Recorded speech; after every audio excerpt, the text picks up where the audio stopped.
Saat ini kita akan mendengarkan bagian firman Tuhan. Mari kita membuka Alkitab kita di dalam Matius pasalnya yang ke-14. Matius pasalnya yang ke-14, ayat yang ke-13 sampai dengan ayat yang ke-21. Saya akan membacakan bagian firman Tuhan ini untuk kita. Bapak Ibu dapat menyimak di Alkitabnya masing-masing. Matius pasal 14 ayat 13, demikian firman Tuhan. Setelah Yesus mendengarkan berita itu, menyingkirlah ia dari situ dan hendak mengasingkan diri dengan perahu ke tempat yang sunyi. Tetapi orang banyak mendengarnya dan mengikuti dia dan mengambil jalan darat dari kota-kota mereka. Ketika Yesus mendarat, ia melihat orang banyak yang besar jumlahnya. Maka tergeraklah hatinya oleh belas kasihan kepada mereka, dan ia menyembuhkan mereka yang sakit. Menjelang malam, murid-muridnya datang kepadanya dan berkata, "Tempat ini sunyi dan hari sudah mulai malam. Suruhlah orang-orang banyak itu pergi supaya mereka dapat membeli makanan di desa-desa." Tetapi Yesus berkata kepada mereka, "Tidak perlu mereka pergi. Kamu harus memberi mereka makan." Jawab mereka, "Yang ada pada kami di sini hanya 5 roti dan 2 ikan." Yesus berkata, "Bawalah kemari kepadaku." Lalu disuruhnya orang banyak itu duduk di rumput. Dan setelah diambilnya 5 roti dan 2 ikan itu, Yesus menengadah ke langit dan mengucap berkat. Lalu memecah-mecahkan roti itu dan memberikannya kepada murid-muridnya. Lalu murid-muridnya membagi-bagikannya kepada orang banyak. Dan mereka semua makan sampai kenyang. Kemudian orang mengumpulkan potongan-potongan roti yang sisa 12 bakul penuh. Yang ikut makan kira-kira 5.000 laki-laki, tidak termasuk perempuan dan anak-anak. Puji Tuhan, demikian jauh pembacaan firman Tuhan untuk kita pada saat ini. Dan berbahagialah saya dan saudara, Bapak Ibu yang dikasihi oleh Tuhan, yang mendengar firman Tuhan ini serta melakukannya dalam kehidupan kita hari lepas hari. Bapak Ibu saudara yang dikasihi oleh Tuhan, di minggu kedua, minggu diakonia dalam jemaat GKSIA Jakarta, kita mengambil tema mengubah krisis menjadi berkat. Nah, Bapak Ibu saudara yang dikasihi oleh Tuhan, di setiap masa dan generasi manusia terjadi krisis dalam kehidupan manusia. Baik secara perorangan, atau secara kelompok, atau secara menyeluruh, secara universal. Nah, situasi masa krisis memberikan kita pelajaran yang berharga. Dalam masa krisis, kita dapat melihat kuasa Tuhan dan rencana Tuhan bagi kehidupan kita. Maka menyikapi setiap krisis dalam hidup merupakan hal yang baik. Tuhan, bagaimana kita merespons setiap tekanan hidup mempengaruhi reaksi kita. Kalau kita anggap krisis yang melanda saat ini merupakan sebuah bencana, maka mungkin kita akan ciut. Tapi kalau kita memandang krisis yang sedang terjadi sebagai bagian dari proses pertumbuhan iman kita, supaya kita semakin kuat, maka ini akan krisis yang seperti ini justru membawa kita kepada kebangkitan, dorongan untuk lebih maju lagi, lebih baik lagi di masa yang akan datang. Kita sering mendengar cerita kepompong yang dibantu untuk segera keluar dari sarangnya. Nah, akhirnya bayi kupu-kupu yang dihasilkan menetas lebih awal daripada waktunya. Ini lahir prematur dan menjadikan bayi kupu-kupu yang tidak sempurna. Sayapnya tidak kuat dan tidak bisa terbang. Artinya tidak berkualitas karena ada bantuan. Seharusnya proses untuk dia keluar dari sarangnya itu diperlukan untuk apa? Untuk dapat menguatkan dan melatih otot-ototnya, sehingga sayapnya itu sendi-sendinya akan kuat, otot-ototnya akan kuat, sehingga ketika waktunya lahir secara normal, maka ia akan menjadi kupu-kupu yang indah dan terbang. Nah, Bapak Ibu Saudara yang kasih oleh Tuhan, krisis bisa jadi itu menjadi berkat bagi saya dan saudara. Bagi banyak orang, krisis adalah bencana. Bagi saya dan saudara anak-anak Tuhan, kita harus melihat ini sebagai bagian dari proses pertumbuhan iman kita yang membawa kita kepada kemajuan dan berkat Tuhan. Mengubah krisis menjadi berkat.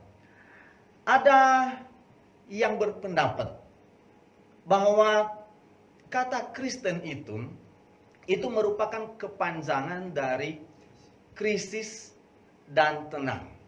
Kristen, krisis dan tenang. Saya sedikit setuju.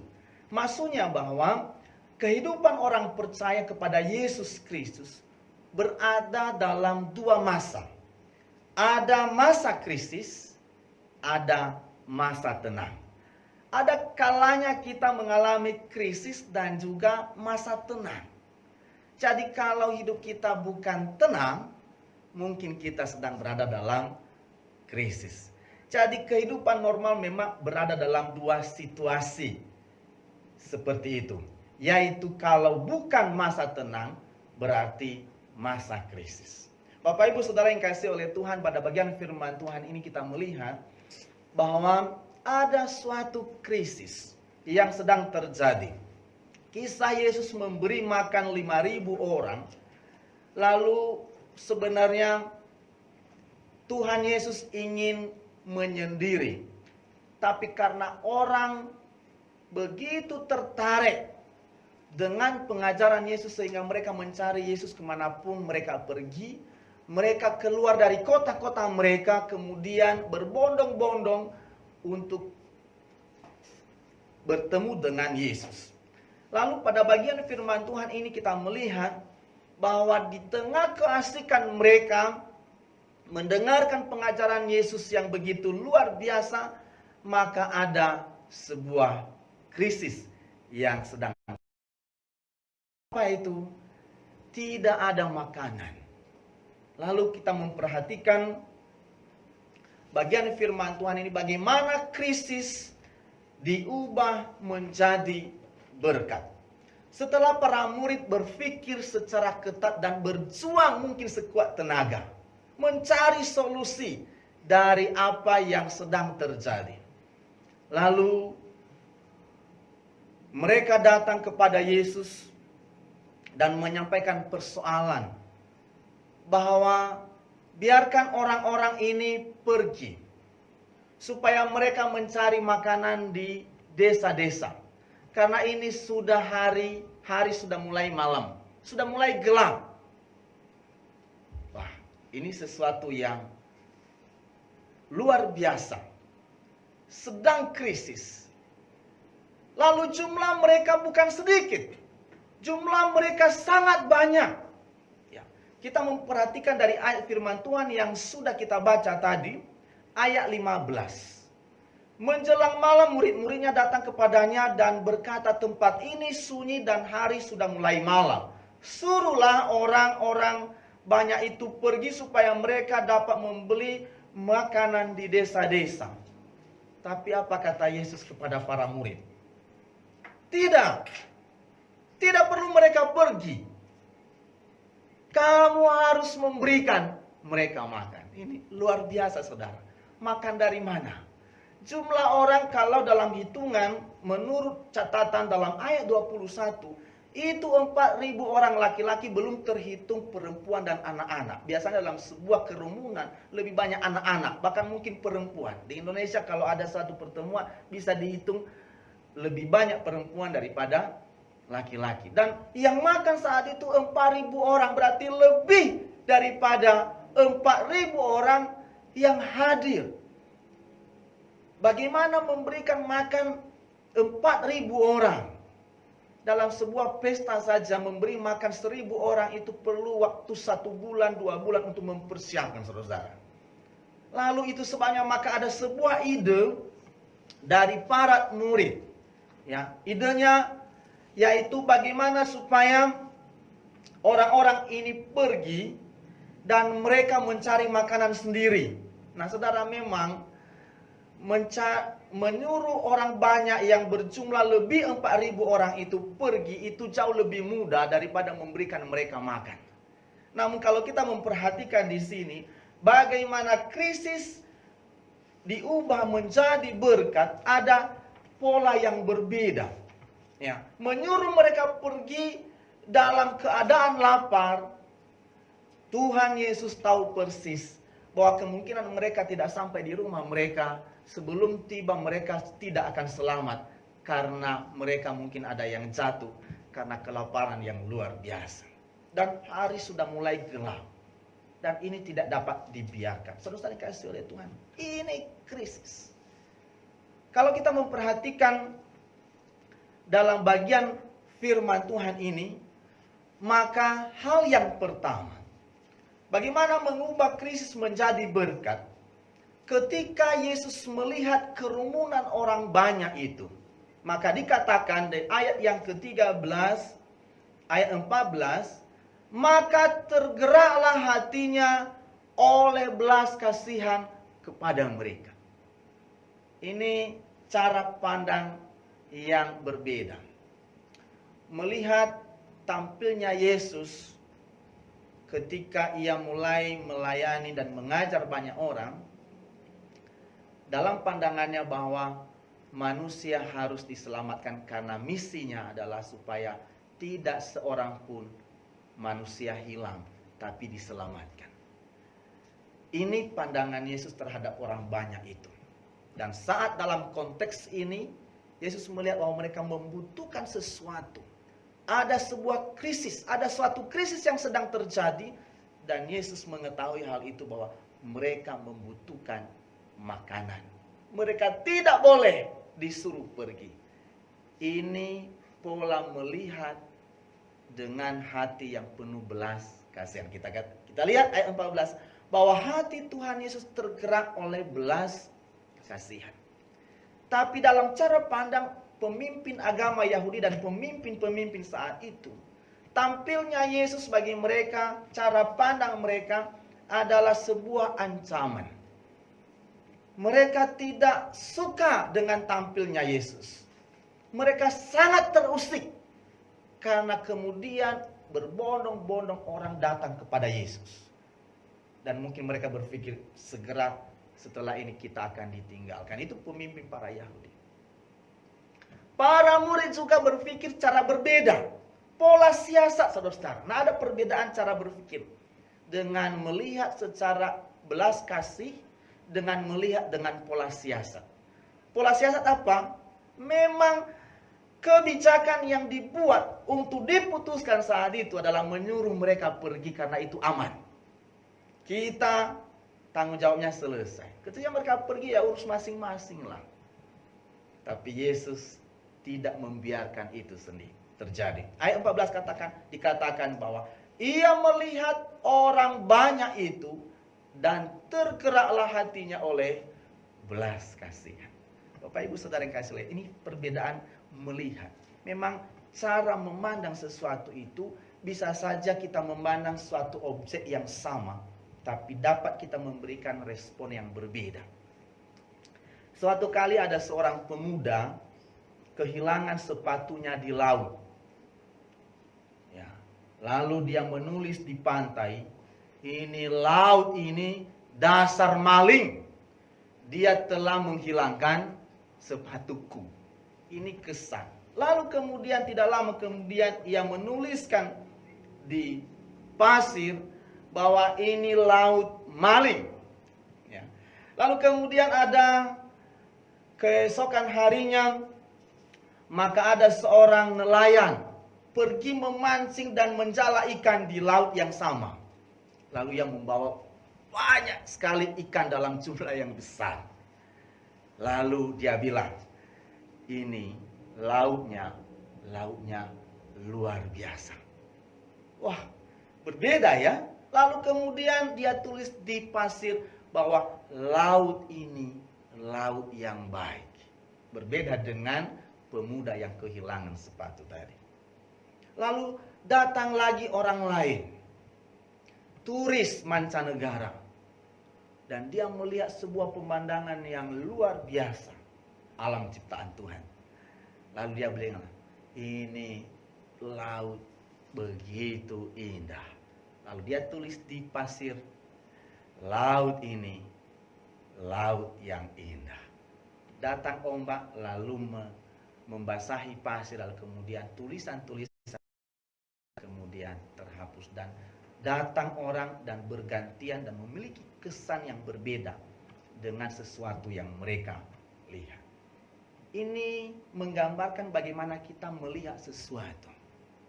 Ketika krisis terjadi, kita sedang memandangnya seperti apa? Apakah ini kutukan? Apakah ini tulah? Inikah bencana? Atau ini kesempatan untuk menikmati berkat Tuhan?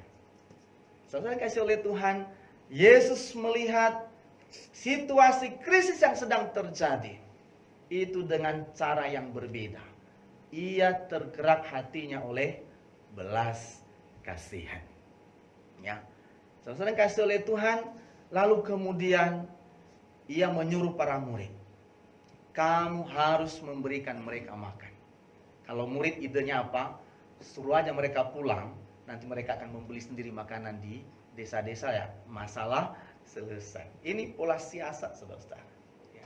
Ketika krisis terjadi, kita pakai pola apa? Puji Tuhan, majelis jemaat hatinya tergerak oleh belas kasihan. Ya, memberikan bantuan di saat-saat krisis, walaupun hal itu mungkin sebenarnya tidak memungkinkan. Saudara kasih oleh Tuhan, kita bersyukur bahwa hati kita bisa sinkron dengan apa yang dipikirkan oleh Tuhan. Hati Tuhan tergerak oleh belas kasihan kepada semua orang, apalagi sedang dalam situasi krisis.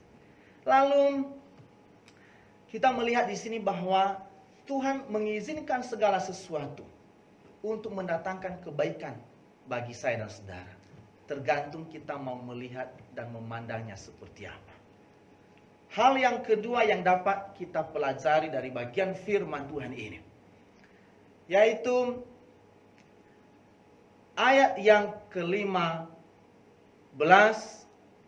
solusi daripada para murid suruh mereka pergi. Tapi Yesus memberitahukan kepada mereka ayat 16, tidak, engkau harus memberikan mereka makan. Di tengah krisis harus ada seseorang, harus ada yang berinisiatif menjadi penyelesaian masalah, pemecah persoalan. Nah, saudara kasih oleh Tuhan, banyak orang menanggapi situasi yang sedang kita alami hari ini dengan bermacam-macam cara pandang. Ada yang memanfaatkan situasi ini untuk melakukan sesuatu yang justru menghambat daripada penanggulangan wabah virus corona saat ini. Ya, ide mereka seolah-olah bagus, terkesan berpihak kepada masyarakat, tetapi sesungguhnya ini justru menghambat proses penanggulangan COVID-19 dengan baik. Ada juga orang yang memandang kesempatan ini adalah kesempatan untuk menunggu dan berdiam diri sambil melakukan sesuatu aktivitas di rumah sebagai bentuk dukungan kepada pemerintah dalam penanggulangan COVID-19. Ini mungkin arif, saudara-saudara. Tapi yang sangat tidak arif, ada orang yang menggunakan kesempatan ini untuk mengkorupsi bantuan oleh orang yang seharusnya. Ini sesuatu yang rakus menurut saya. Dan ini tidak boleh terjadi di tengah-tengah anak-anak Tuhan. Ya. Ini bukan solusi. Ini akan menambah persoalan. Nah, saudara kasih oleh Tuhan, memang usulan para murid ini merupakan usulan yang paling tepat. Menurut saya, ide brilian. Dalam pikiran mereka bagaimana memberi makan 4.000 orang ini. Dari mana kita membeli bahan pokok untuk dapat menjamu mereka. Ini bukan perkara mudah, saudara-saudara. Ya. Nah, tetapi kita melihat bahwa Yesus berkata kepada para murid, engkau harus memberikan mereka makan. Tapi ada persoalan, saudara-saudara. Persoalannya adalah ayat 17. Dikatakan bahwa para murid mengajukan sebuah pergumulan yang luar biasa di tengah krisis itu. Yang ada pada kami di sini hanya 5 roti dan 2 ikan. 5 roti dan 2 ikan. Apalah artinya untuk 4.000 orang lebih manusia? Itu tidak ada manfaatnya. Ini sama dengan mengambil segayung air, lalu kemudian membuangnya ke laut. Tidak ada efek, saudara-saudara. Nah, Bapak Ibu Saudara oleh Tuhan, Tuhan melihat dengan cara yang berbeda. Kalau ini merupakan pergumulan bagi para murid, ini krisis kelaparan yang sedang terjadi, justru Yesus melihat bahwa ini adalah kesempatan untuk menjadi berkat. Bapak Ibu Saudara yang kasih oleh Tuhan, apa yang dilakukan oleh Yesus? Ayat ke-18 dikatakan, bawalah 5 roti dan 2 ikan itu ke sini. Tentu dengan kuasa yang ada pada Yesus, ia dapat melakukan mukjizat. Tapi melihat ini merupakan sebuah kesempatan untuk berbuat sesuatu. Krisis adalah kesempatan untuk menjadi berkat. Bapak Ibu Saudara yang kasih oleh Tuhan, apa yang saudara pikirkan dalam masa krisis, dalam masa wabah COVID-19 hari ini? Mari kita satukan, kita sinkronkan cara berpikir kita dengan cara berpikir Tuhan. Cara pandang melihat sesuatu. Bahwa Yesus melihat krisis kelaparan yang sedang terjadi. 4.000 orang itu tidak baik kalau mereka disuruh pulang dan mencari makan sendiri. Mereka harus dikasih makan. Maka ia berkata kepada para murid, bawa ke sini 5 roti dan 2 ikan itu. Kita melihat saudara-saudara yang kasih oleh Tuhan, hal yang ketiga. Yang kedua adalah menjadi pemecah bagi persoalan yang ada. Bukan membuat semakin runyam. Bukan membuat persoalan itu semakin rumit sehingga tidak mudah diselesaikan. Kita jemaat GKSIA Jakarta sedang berjuang, dan beberapa hari ke depan sebelum PSBB dicabut kita tetap konsisten ya. Karena kita akan menjadi bagian pemecah dari persoalan yang sedang terjadi di tengah-tengah bangsa kita. Ya, kita tetap harus konsisten.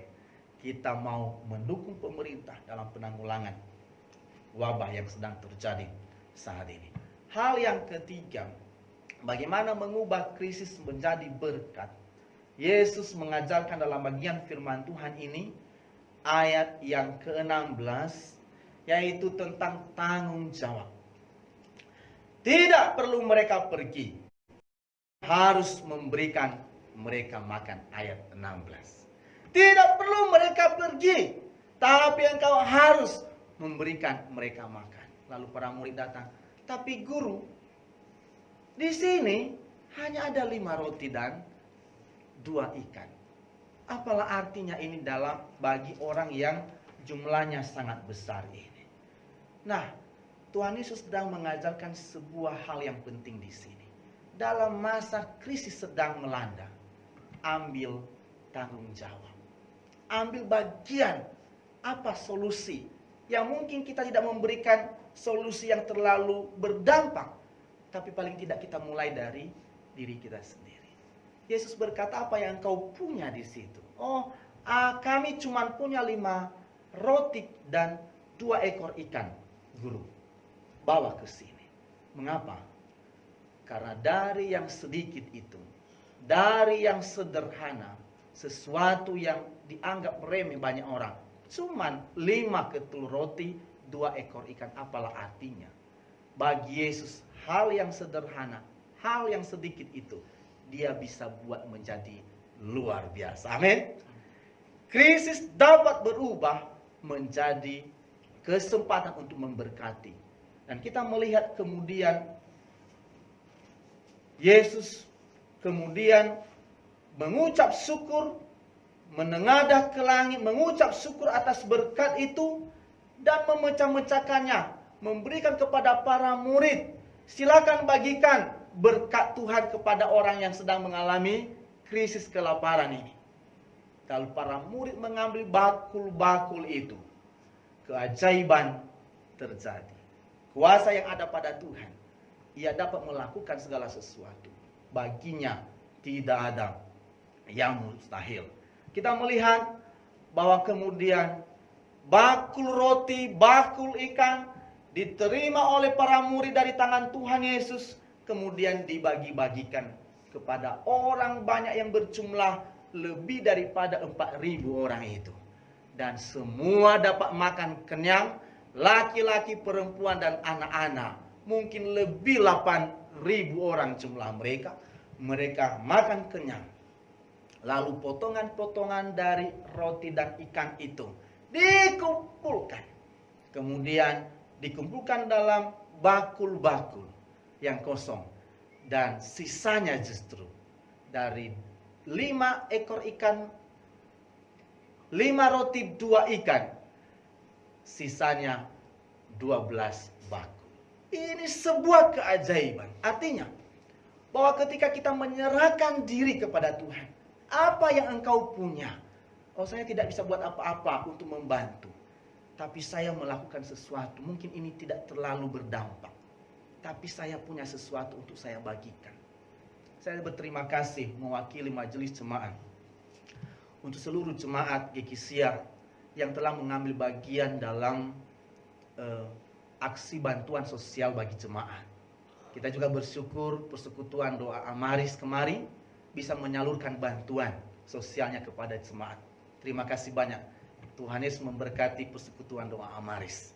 Tuhan Yesus memberkati juga seluruh jemaat yang telah mengambil bagian.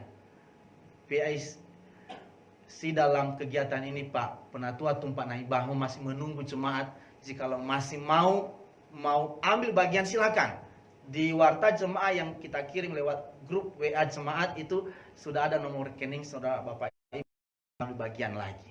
Apa yang engkau punya? Oh, sedikit sekali, serahkan kepada Tuhan. Dari yang sedikit itu, Tuhan bisa melakukan mukjizat, membuatnya lebih banyak dari yang sederhana menjadi sesuatu yang luar biasa. Bapak Ibu sudah kasih oleh Tuhan, bagi Tuhan tidak ada yang mustahil. Krisis dapat diubah menjadi berkat. Apa yang engkau punya, persembahkan kepada Tuhan. Dan dari yang sedikit itu, Tuhan akan buat perkara-perkara yang besar. Tuhan ingin kita mengambil bagian dan tanggung jawab dalam masa-masa sulit, baik di tengah-tengah masyarakat, di tengah-tengah jemaat kita saat ini. Walaupun itu merupakan hal yang sangat sedikit, Tuhan mau menjadikan kita menjadi berkat. Rahasia untuk menjadi berkat dan mengubah krisis untuk menjadi berkat adalah seperti panggilan kepada Abraham. Aku akan memberkati engkau supaya engkau menjadi berkat, dan olehmu semua bangsa di bumi akan diberkati. Sering kasih oleh Tuhan, mengubah krisis menjadi berkat. Ketika engkau berbuat sesuatu di tengah keadaan yang krisis, ketika engkau melakukan apapun, justru Tuhan akan memberkati engkau, akan melimpahkan segala sesuatu. Ketika engkau dan saya bersedia untuk menjadi saluran berkat, maka Tuhan akan menyalurkan berkatnya terus menerus dengan limpah-limpahnya, sehingga engkau terus akan menjadi berkat dan menikmati kuasa Tuhan yang dahsyat itu. Krisis dapat diubah menjadi berkat. Galatia pasal 6 ayat 10, selagi ada kesempatan, mari kita berbuat baik kepada semua orang dan terutama kepada kawan-kawan kita seiman. Tuhan bisa melakukan sesuatu dari yang sedikit yang dapat kita lakukan untuk menjadi sesuatu yang menjadi berkat bagi banyak orang dan menjadi hal yang luar biasa. 5 ketul roti, 2 ikan, lebih 12 bakul. Secara logika dan hitung-hitungan manusia ini tidak masuk akal. Tetapi keajaiban bisa terjadi. Yesus tidak berubah. Dulu, sekarang, dan sampai selama-lamanya. Ia punya kuasa yang tetap. Ketika ia menciptakan langit dan bumi. Ketika ia menyembuhkan orang sakit, lumpuh dan buta. Yang tuli, yang lumpuh berjalan. Lazarus yang mati bangkit. Kuasa Tuhan yang ada pada Yesus tidak berubah. Kuasa Tuhan Yesus tidak berubah. Dulu, sekarang, dan selamanya. Apa yang sedang engkau alami hari ini? Pergumulan apa? Engkau sedang mengalami krisis. Tuhan Yesus mampu mengubah krisis itu menjadi berkat yang melimpah. Mari melihatnya dengan cara pandang yang berbeda. Mari melakukan tanggung jawab. Mari lakukan bagian yang dapat kita lakukan. Dan kita dalam setiap masa, dalam setiap waktu, dalam kehidupan kita, dalam rumah tangga, dan dalam keluarga, di tengah-tengah jemaat, di dalam masyarakat, mari kita menjadi sumber pemecah dari setiap persoalan yang ada. Maka Tuhan akan memakai saya dan saudara menjadi Allahnya yang sederhana menjadi yang luar biasa. Krisis oleh Tuhan Yesus dapat mengubahnya menjadi berkat bagi saya. Bagi kita, ini adalah kesempatan untuk menjadi saluran berkat bagi banyak orang.